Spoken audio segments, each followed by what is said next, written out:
Then the scribes and Pharisees, who were from Jerusalem, came to Jesus, saying, "Why do your disciples transgress the tradition of the elders? For they do not wash their hands when they eat bread." He answered and said to them, "Why do you also transgress the commandment of God because of your tradition? For God commanded, saying, 'Honor your father and your mother,' and he who curses father or mother, let him be put to death.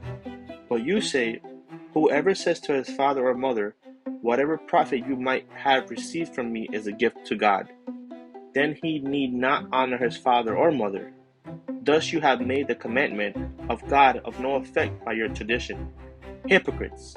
Well did Isaiah prophesy about you, saying, 'These people draw near to me with their mouth, and honor me with their lips, but their heart is far from me. And in vain they worship me, teaching as doctrines the commandments of man.' When he had called the multitude to himself, he said to them, 'Hear and understand. Not what goes into the mouth defiles a man, but what comes out of the mouth, this defiles a man.' Then his disciples came and said to him, 'Do you know that the Pharisees were offended when they heard this saying?' But he answered and said, 'Every plant which my heavenly Father has not planted will be uprooted. Let them alone. They are blind leaders of the blind. And if the blind leads the blind, both will fall into a ditch.' Then Peter answered and said to him, 'Explain this parable to us.'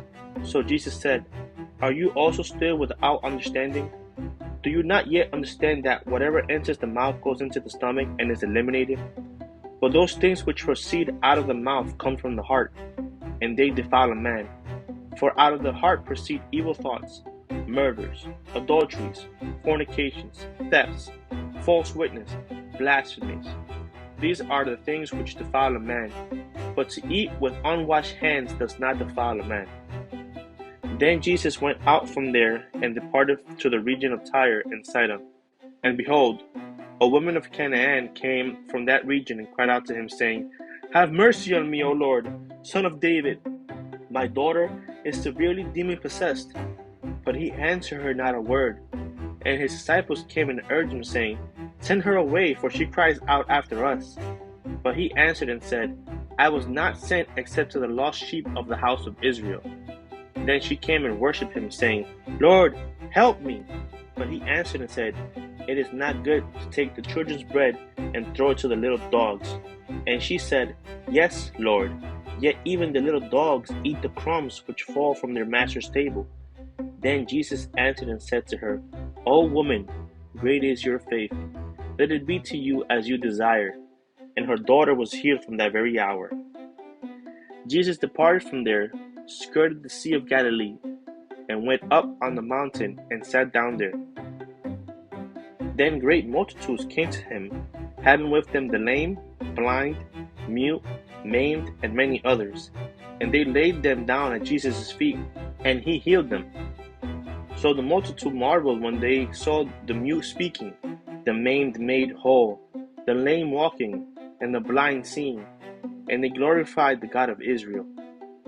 Now Jesus called his disciples to himself and said, "I have compassion on the multitude, because they have now continued with me 3 days and have nothing to eat. And I do not want to send them away hungry, lest they faint on the way." Then his disciples said to him, "Where could we get enough bread in the wilderness to fill such a great multitude?" Jesus said to them, "How many loaves do you have?"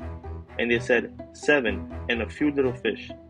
So he commanded the multitude to sit down on the ground.